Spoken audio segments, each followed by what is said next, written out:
जब कोई कुछ नहीं कर पाता तो महिला अपमान ही करता है, चाहे वो डिम्पल यादव हो या फिर कैराना से इकरा हसन हो। दोनों ही रुकने पार्लियामेंट देश की सबसे बड़ी पंचायत की महिला सदस्य हैं।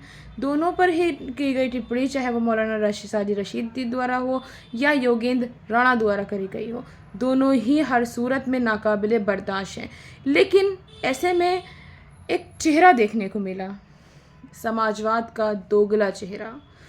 डिम्पल यादव के लिए मौलाना साजिद रशीदी द्वारा जो टिप्पणी करी जाती है, साजिद रशीदी द्वारा जो टिप्पणी करी गई डिम्पल यादव को लेकर के कि उनकी वेशभूषा को लेकर के करी गई, और इकरा हसन पे जो टिप्पणी करी गई वो चरित्र को लेकर के टिप्पणी करी गई। कहीं ना कहीं वो एक चारित्रिक जो छवि है उसको धूमिल करने की कोशिश करी गई है। दोनों ही अपना मानसिक संतुलन खो बैठे हुए हैं। लेकिन ऐसे में समाजवाद का राष्ट्रीय अध्यक्ष से लेकर के महिला सभा तक के रोटों पर उतर आते हैं डिम्पल यादव के लिए। क्यों? क्या इकरा हसन आपके सिंबल से जीत करके पार्लियामेंट नहीं पहुंची? नहीं, वो तो इकरा हसन तो मुसलमानों के, जो मुसलमान कौम का दर्द लिए बैठे हैं, उनके वोटों से जीत करके वो तो पहुंची हुई हैं। तो मुसलमान का वोट तो आपके लिए तो यूं ही मिलेगा ही, क्योंकि वो आपका गुलाम है, और गुलाम तो कहीं जाता ही नहीं ना। चाहे उसकी समाज की बेटी के लिए आप आवाज़ उठाएं या ना उठाएं, लेकिन यादव समाज की बेटी के लिए, यादव समाज की बहू के लिए पूरा का पूरा समाजवाद, पूरा का पूरा जत्था आपके विधायकगण, आपकी महिला सभा रोटों पर उतर आते हैं और गिरफ्तारी की एफआईआर से लेकर के गिरफ्तारी की मांग तक होती है। यहीं जब नई बात ख़त्म होती है तो डिबेट में जा कर के थप्पड़ और लात घूंसे भी चल जाते हैं। लेकिन इकरा हसन के लिए एक ट्वीट नहीं आता है, सिर्फ सरकार को महिला हितैषी बता दिया जाता है।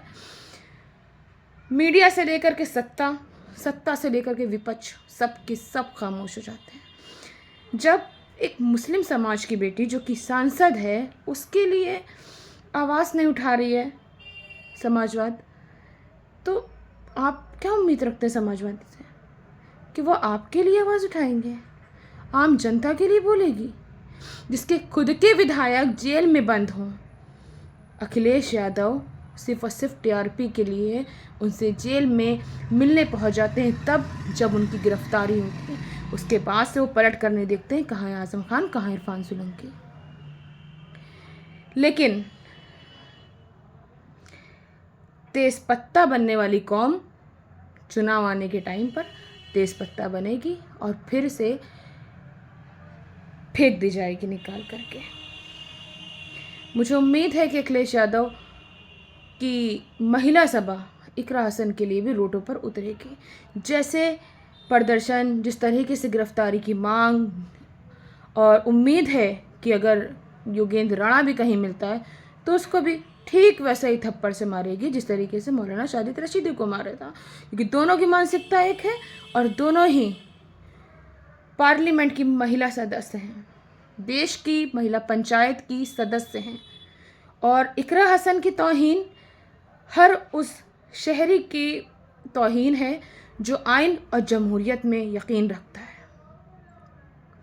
मुझे उम्मीद है कि जिस तरीके से आप मौलाना साजिद रशीदी को गुनहगार मान रहे हैं, उतने ही गुनहगार करणी सेना के योगेंद्र राणा को भी माना जाएगा, और उसके लिए भी इसी तरीके से पुरजोर विरोध समाजवादी के लोग करेंगे।